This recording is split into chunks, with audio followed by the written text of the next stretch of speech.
And welcome to the sports show with me, your host, Emdad Rahman. We're going live during our lunch break today. And I've got a very special guest here in the studio with me, somebody who's actually been interviewed with me in the past, but such are his achievements and his inspiration that I've invited him back into the studio again. And you'll find out during the course of the show. So this is Emdad Rahman on the sports show with Vod Talk. We are live.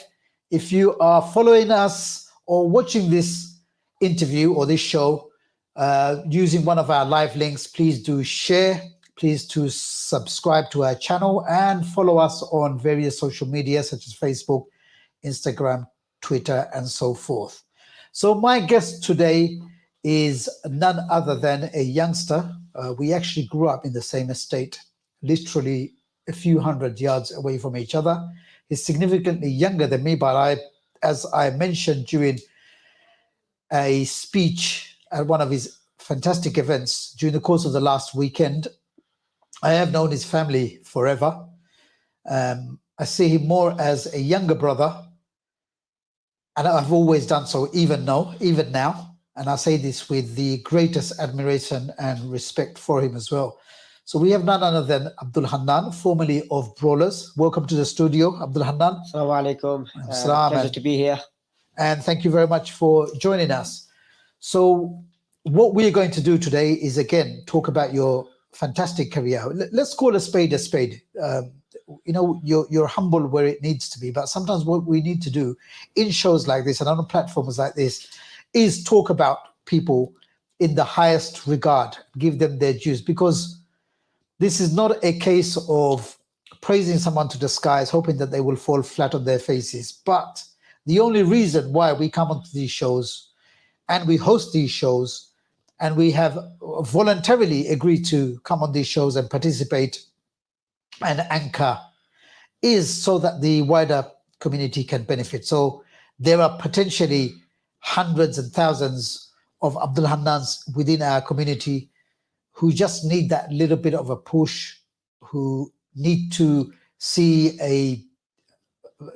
witness a catalyst in their lives. And this could be it. And this is the reason why we strive day in, day out as volunteers to benefit not only ourselves, but more importantly, so our community. So one of the reasons why I invited you, Coach, is to talk about your new venture. Before we go into that, people who are watching you now, obviously they can see that you've got emblazoned across your chest wonderful logo, which I'm very pleased that you presented me with my own named and personalized one during the weekend as well. We'll talk about that. But just to touch on the fact that your sporting journey, you've always been very fit, agile, lithe, athletic as an individual. But your significant moment in life came when you, as the co-founder and at the beginning, when you started up with other people in the community, the well-known organization, Brawlers Boxing. What pushed you into that genre and that discipline? So Brawlers Boxing was a community interest company. It was a CIC company. The sole purpose behind Brawlers Boxing was to inspire young people using boxing as a tool. We wanted to give young people a platform where they could be themselves, where they could learn the sport of boxing and at the same time have a club atmosphere. Brawlers Boxing was inspired after the 2012 Olympics. We wanted to do something that will resonate with the young people in our area. So we wanted to use boxing as a mechanism to inspire and at the same time give young people some sort of productivity. As you know, in hamlets, antisocial behavior, drug abuse, children falling off the rails quite high. So me as a youth worker, I wanted to do something to help my community. So this was the sole aspect of Brawlers Boxing. We were registered as a not-for-profit company. Our sole intention was to better the community using sports. So that was the fundamentals of Brawlers Boxing. And just in terms of discipline, what did you need to do to adapt to the harsh world, should we say, of boxing? Were you already quite disciplined as an individual, or were you middle of the road, or were you neither here nor there? And what did you need to do to ensure that you had the discipline? Because it's not a joke, joining a boxing club and taking up boxing as a sport or as a hobby, whichever. What did you need to do to adapt yourself? Personally, my journey started in 2004, watching the Athens Olympics. I saw Amir Khan on TV. That's one of the first time I saw an Asian face representing, the Asian community in boxing. And I thought to myself, is Amir Khan 17 and I'm 14. If he can do boxing, I can do it. And that sort of inspired me and pushed me to start my boxing career.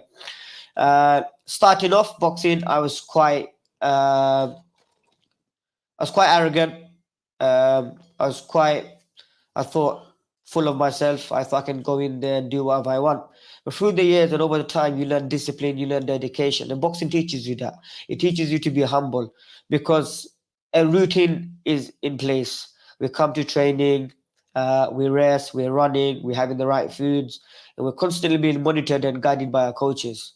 And this is a credit to my coach, Lee Hammersley, who put in a great deal of effort in guiding us and inspiring us to be great role models in the community. He gave me a platform. So likewise, I took that same values that I learned of Lee and I adapted it into my own version. And it's a lot more harder in the Asian community, solely because our parents do not want us to do mixed martial arts or martial arts, if you like to call it, because it involves striking, it involves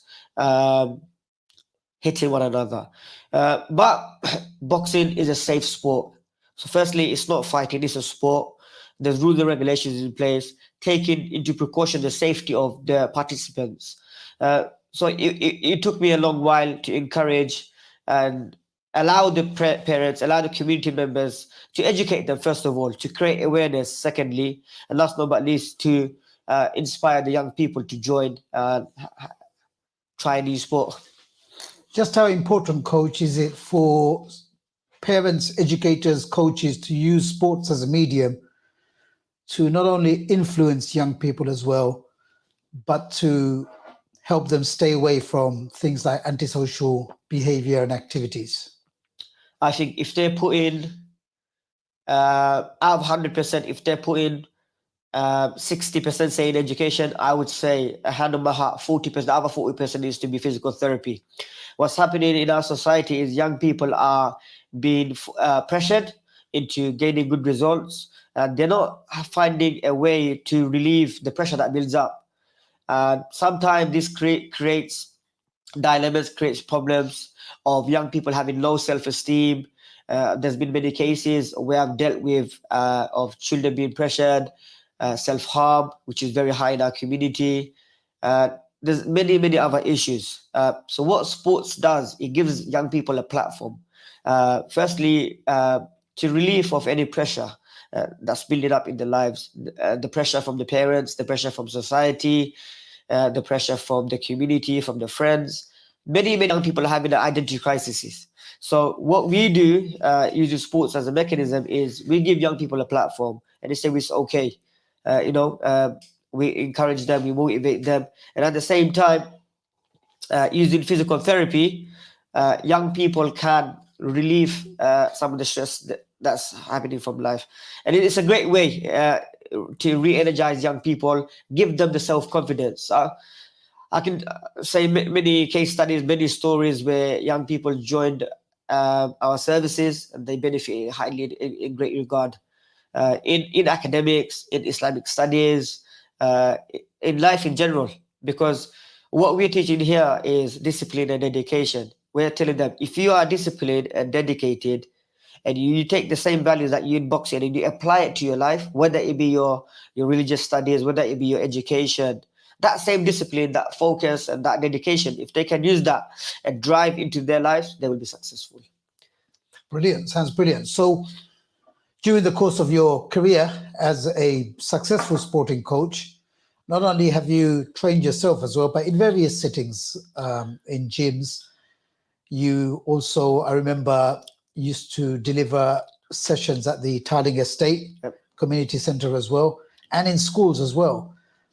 How productive or how fruitful did you find it working with young people? So At the London Enterprise Academy, I used to work as a student mentor. At the Tarlingus Community Centre, I was a senior youth worker. So my profound skill was boxing, as known in the community. So when I used to do my youth work interventions or my mentoring sessions, I used to use boxing as a significant platform. So my session would involve physical activity, exerting young people's energy, and in the last 15 minutes, I will have a one-to-one discussion like I'm having with you. And that time, when young people are tired, they exerted their energy, they're all ears. They want to listen.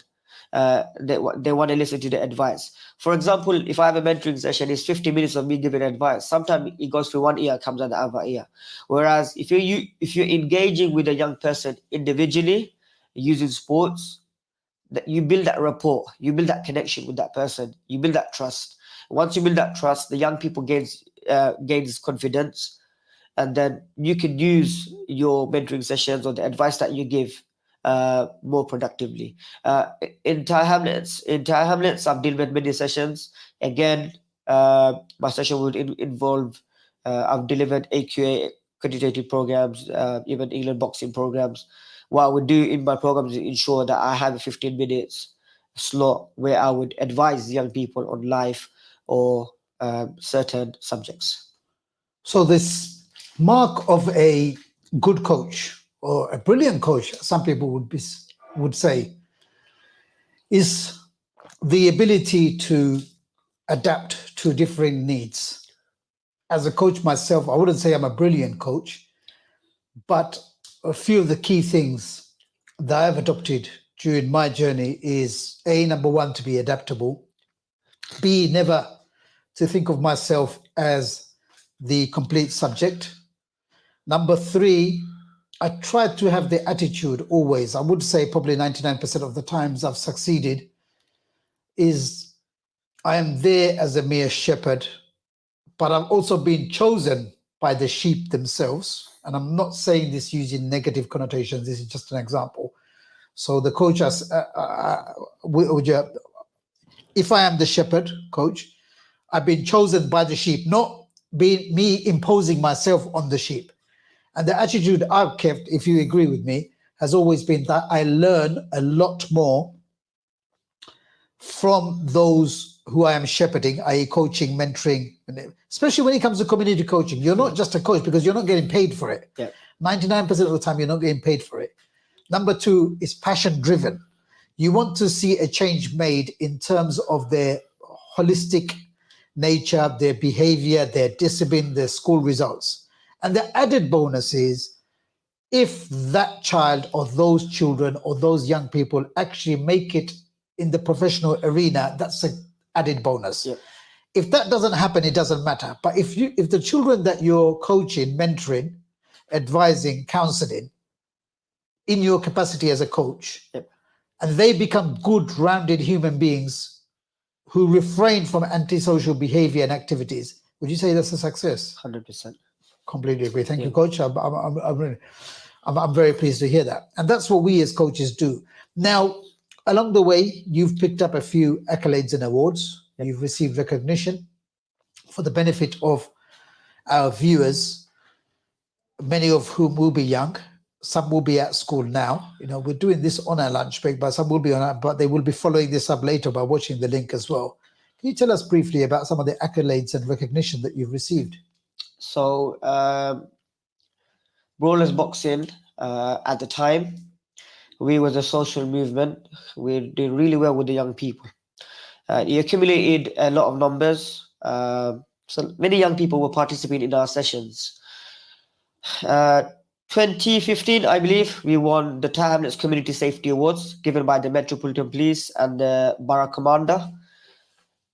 Following year, we was a finalist for the English Asian Business Awards for Brawlers Boxing.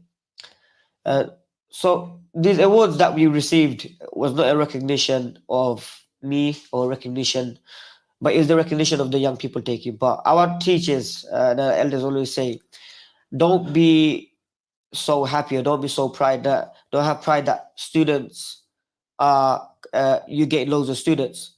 Be happy that you're getting the opportunity to teach. Do you see? So I've always kept that in mind. especially me. And the reason why I'm so passionate is growing up in the early 90s, we went I went through some difficulties. I had to make a decision whether I would spend my pound having lunch or going boxing. And my decision was to go boxing sometimes. So I made a promise to myself that I would ensure that no young people will face difficulty in their hamlets. They'll have the privileges, they'll have the services for them to learn boxing. And that's why I think was the reason why it was successful.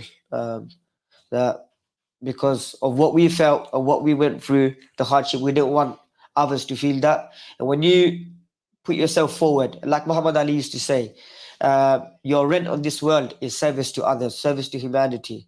And this is what it's a great quote that I live by. Is that my place on earth is I have to give rent for it, and my rent is that I have to serve the people, serve the community, especially if I have been given a task of responsibility. I feel it a burden upon my shoulders not to. Wonderful words. So, Coach, what he did was he touched on some very, very important points. And one of the things which he mentioned, which struck a chord with me, was if he had a pound, would he go and spend it on fast food or sweets, probably, or boxing? It's a situation I see a lot of the times with homeless people, for example. So when I'm cycling, doing my Back London duties, what Coach has said there, it resonates very, very strongly with a lot of us. So when we were growing up, money was very tight, Coach. Yep. So having a pound, it presented a massive dilemma. Yeah. Do we spend it on sweets, marbles, playing cards, football stickers, you name it? Or do we go and spend it on a sporting activity? For someone to do that, that's a major, major step and a decision to make. So as parents or educators, if you're watching this as well, please bear in mind, nowadays we have a lot of poverty in our community as well, but we also have a lot of well-to-do parents who will spend and invest in their children's sporting prowess to help develop them as rounded individuals. They also recognize the fact that despite their children being academically gifted, to take them onto the next level, it requires them to have some sporting prowess and to be involved in some kind of physical and sporting activity at the same time. So parents do invest that as well. But like I said, a lot of the times when children are left to their own devices, they have to be very, very driven to make the decision. So it's like the example I use of the homeless person. And I always say, Coach, if you see somebody sitting outside there in Tesco, don't give them the money because they've got so many issues in their lives. Alcohol addiction, drug addiction, abuse, domestic violence, no food, no clothing. There could be underlying trauma. They're trauma anyway because they're homeless, but there could be a whole host of issues there. You give them a fiver with the best will in the world, Coach. Can you guarantee they're going to spend it on food? No. You can't because there are issues. And what you do is, by being kind, you actually put them in a very, very difficult position. So sometimes what it is better for us, people like you and me, for example, who are fortunate enough to be in that position to say, right, you know what? I'm going to get myself a meal deal sandwich, drink, fruit or snack from the superstore. Would you like the same? Yeah. So you take that responsibility out because once you place money in their hands, they may not spend it because their addictions will get the better of them. So, Coach, what you've done recently is a phenomenal project that you're involved with, and that's we're going to come onto that now. Is a Grapple Hub. So it was an honor and pleasure for me to be invited by yourself to your launch, which was last weekend, and it's based on Brazilian Jiu Jitsu.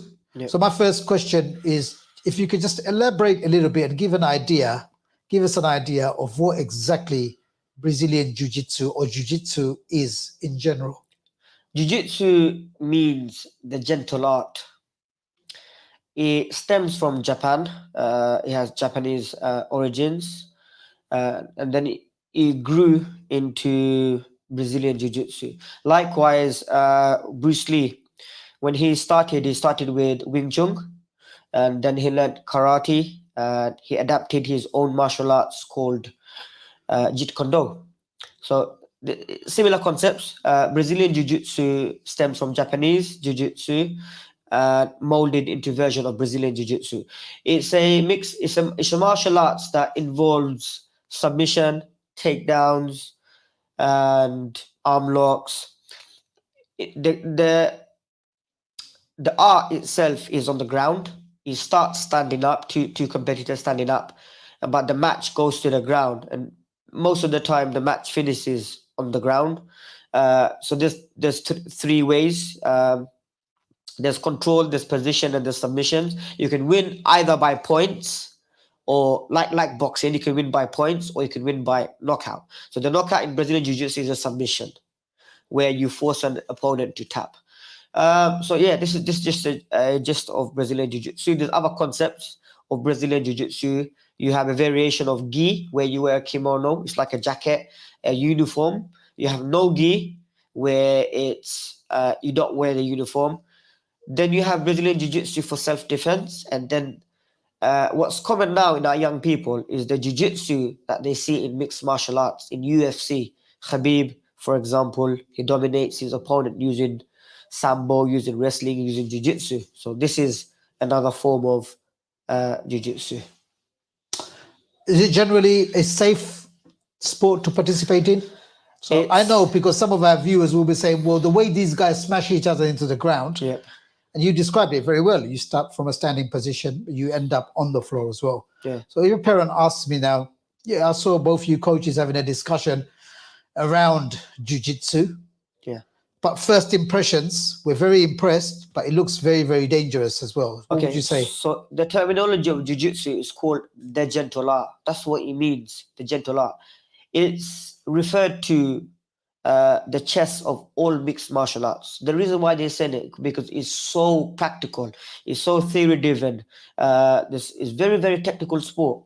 So the reason why they call it the gentle art, because you as an individual have the capacity to apply the pressure. Right. Meaning it gives you the responsibility of how hard or how fast or how slow you go. That's why it's called the gentle art.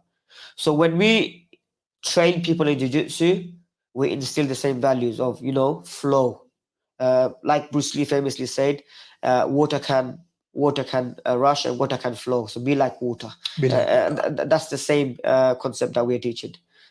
So what I like about the way you've moved, and I explained briefly to the viewers just a little earlier, is about the sports coach. So the role of the sports coach is it's so underrated. People fail to realize that the sports coach is not only a sports coach is a mentor, is a counselor, and often also in many cases, and we've seen these live cases as well, they also take on the role of parents. Yes. Because of lack of a parental figure, or lack of parental figures, or irresponsible absent parents, or parents who just don't have these skills. Don't forget, not all parents are perfect. No one is perfect, but some parents are generally struggling to. So the role of the coach is very, very important.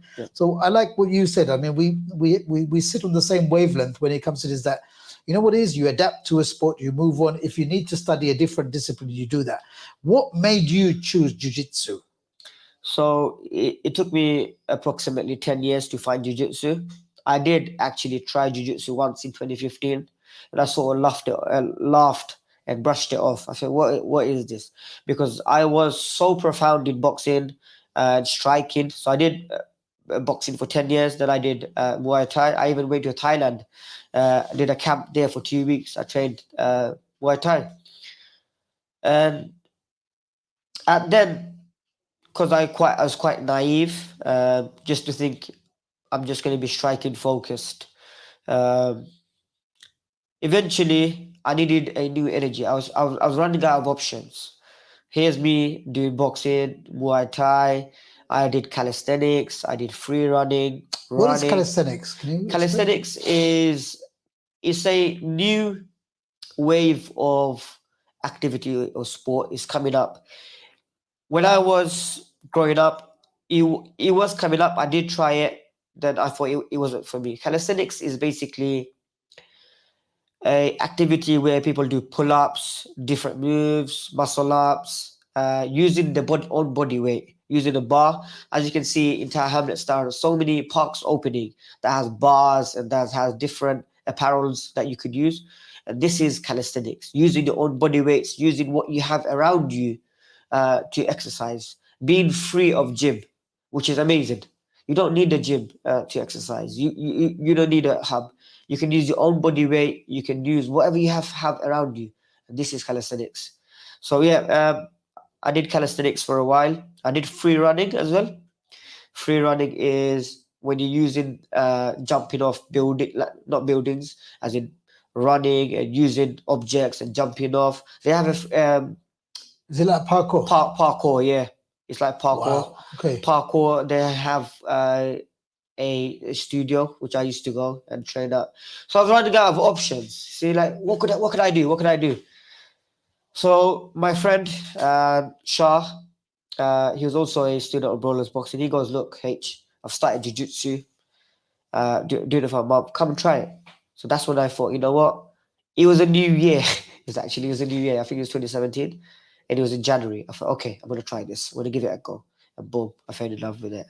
And that's it. You've fallen head over heels in love with the discipline. I sometimes call it discipline. I can sometimes call it a sport, because I think there's different and appropriate methods and, should we say, terms to describe such a great art. So the gentle art, you've made fantastic progress. You came in contact. So before we actually move on to the Grapple Hub, so you came in contact with the renowned coach, Bradley Hill. Can you tell us about how you were introduced to him?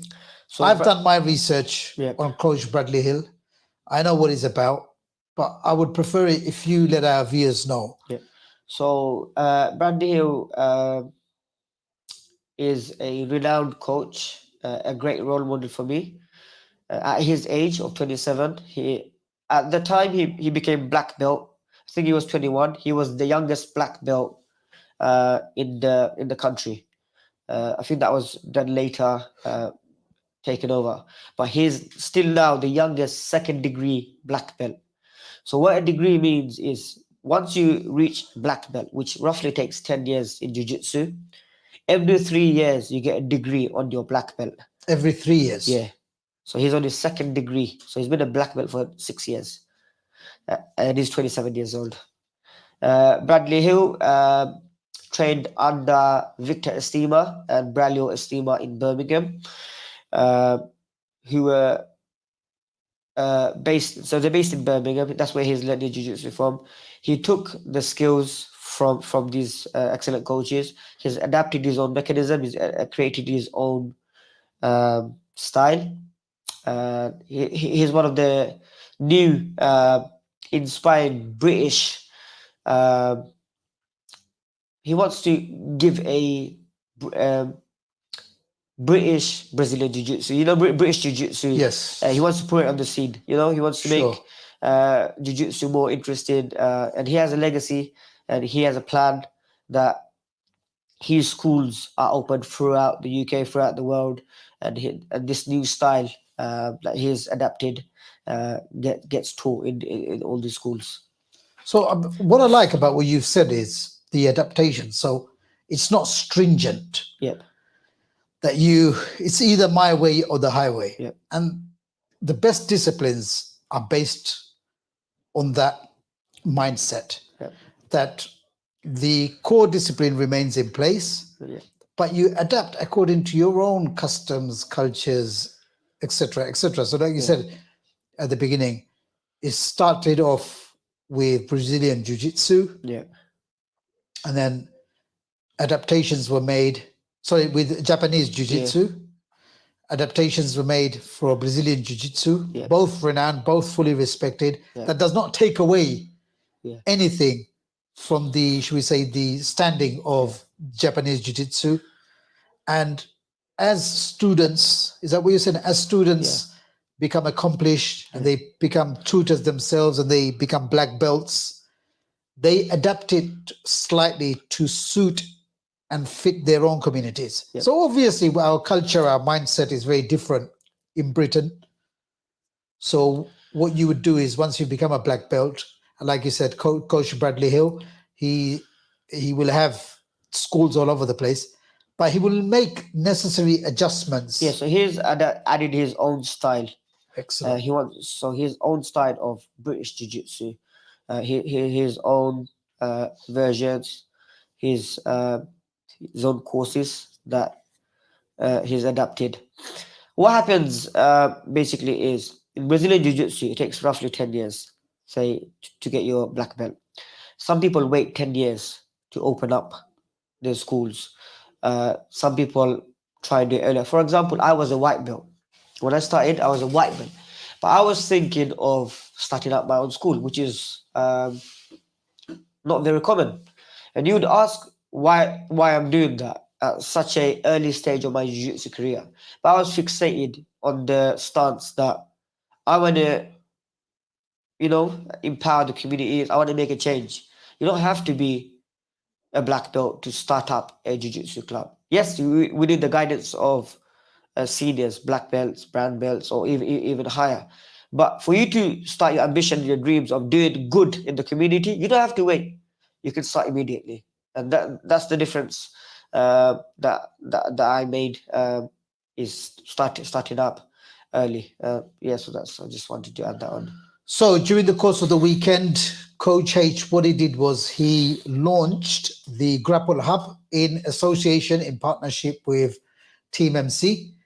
Now, the main driver, and I'm saying this as a sports presenter, not because of any favoritism of my relationship with the main driver behind this wonderful initiative is Coach H. I had the pleasure and honor of being invited as a guest to the grand opening at Team MC headquarters in Whitechapel, where I was witness to some of the fantastic programs that are taking place. There was a grappling activity, there was training taking place between two groups of fighters. The teachers and instructors were also present there.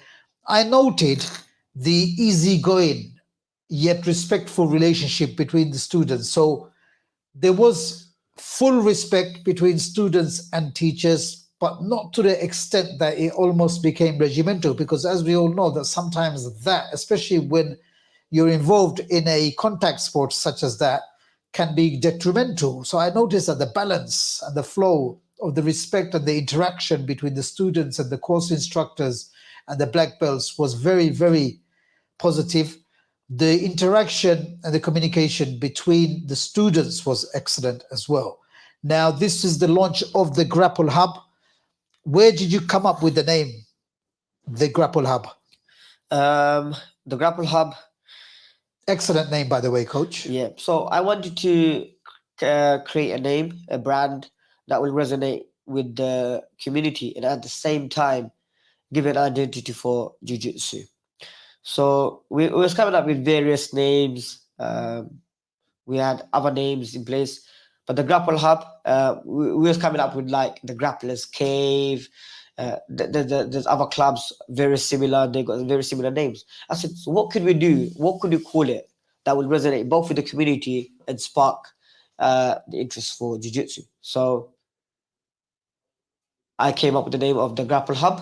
The reason why I kept Hub is because keeping the focus of the community in place. So we basically, for the participants who don't know, the Grapple Hub is based in Team MC's London headquarters. We are a charity that's doing innovative things such as cycling club, running club. Prior to that, we had a small boxing club. Now, I wanted to keep the focus to the community, so that's why I called it the Grapple Hub. Thanks to Team MC for believing in me, giving me the vision of allowing me to start this club up. Also, with the financial backing, I was able to do so. Brilliant, and I'm very confident that you're going to do an astonishing and outstanding job for the community. So you have got yourself a cohort of students there and trainees who participate on a weekly basis. I myself was there to witness the fantastic work that's taking place. Now, if somebody wants to join up, so 3 quick questions I'm going to fire at you. Yep. Somebody who's established in sports but has no idea of jiu-jitsu, number one. Females, Yeah. So there are females, and I'm not just talking about Muslim females, because a lot of people, what they tend to do, coach, is say, oh, it's always the Muslim females. They don't want to interact with men, this, that, the other.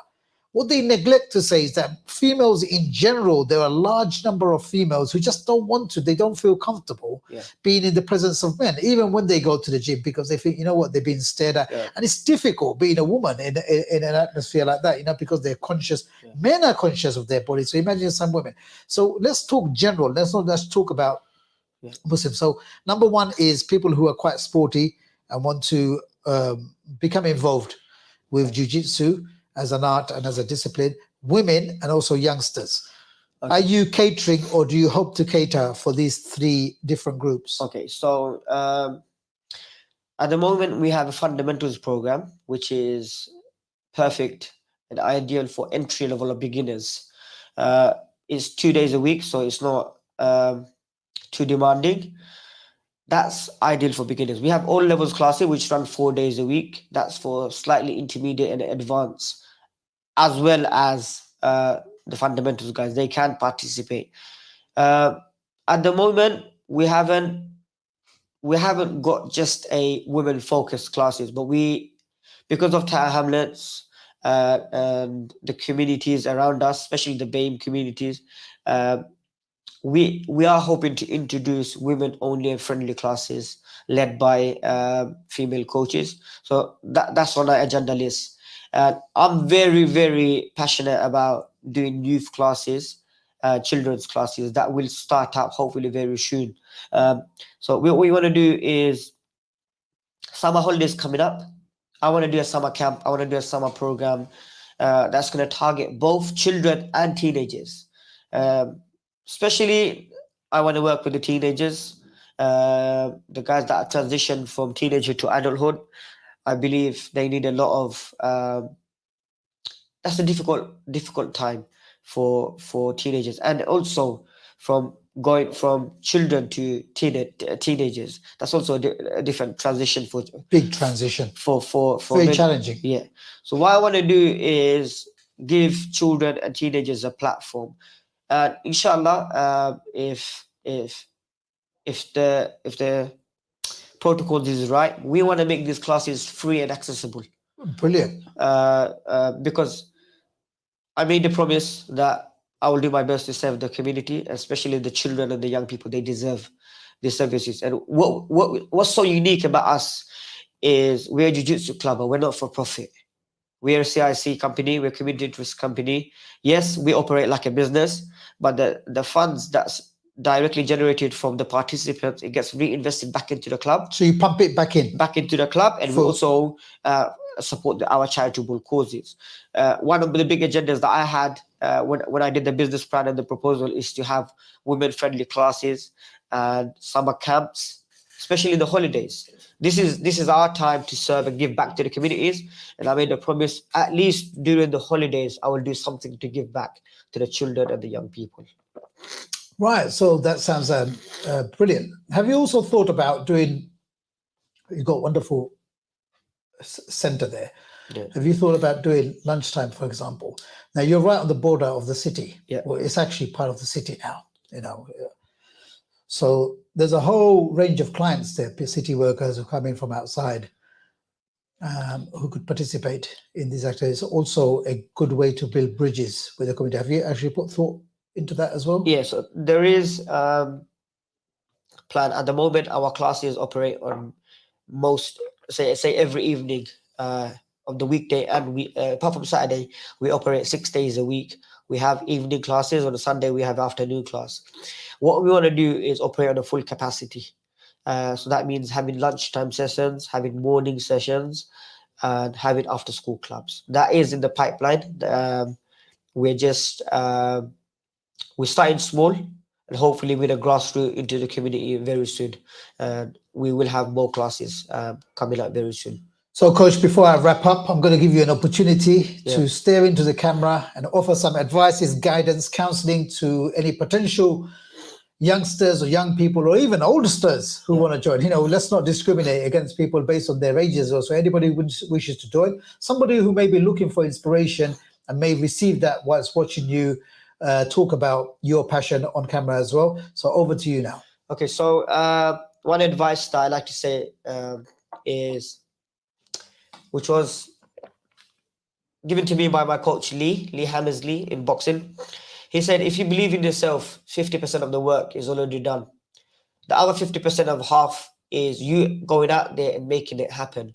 What I want to say to the participants, it's never too late to start something, to pursue your dreams or your ambitions, or to try a new sport.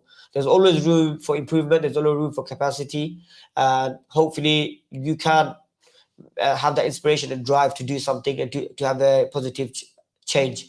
Our doors are open, so please feel free to contact me at the the Grappling Hub. And also, if you want to get involved in community work, please do get in touch. Reach out to me on social media, I'm Coach H, or via Muslim Charity. So I leave that. I end with that. So there you've heard it. You've heard it all now.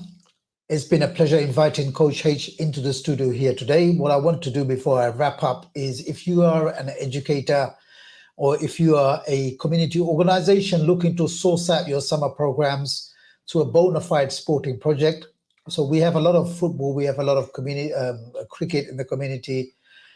There's still space for other sports and disciplines like Jiu Jitsu, for example, and the Grapple Hub. There's space for running activities, litter picking, you name it. There's so many activities that can be actually brought in and introduced to members of our community. So if you are a head teacher in a school, or if you are a sporting or youth organization and you would like to introduce the Grapple Hub to your students, please do get in touch. On Instagram, it's at the Grapple Hub. So you can contact Coach H via there, but you can also find him on Facebook using this link as well. If you've got any queries direct to me, you can also message me and I will pass them on swiftly. I'm not on commission with Coach H, so I'll be happy to pass them on and share details amongst yourselves as well. What I found very interesting talking to somebody I've known for a very, very long time is how sports has shaped his life. But also, if we look at it from a broader perspective, how sport has shaped our lives, how sport plays a crucial role in our everyday being, how important it is for us to use sports as a stepping stone to positive and further success. So what I would like to do is wish Coach H, Team MC, and the Grapple Hub Thank you. the greatest success going forward. I know the community will embrace you, and you will have lots of opportunities to engage with various members of our community. In fact, I can see the Grapple Hub having a problem in the future where their facilities may not be enough to cater for everybody. And that would be a wonderful problem to have. So from me and Coach H, it's goodbye. Thanks for watching. This is Emdad, your host, and it's goodbye from The Sports Show.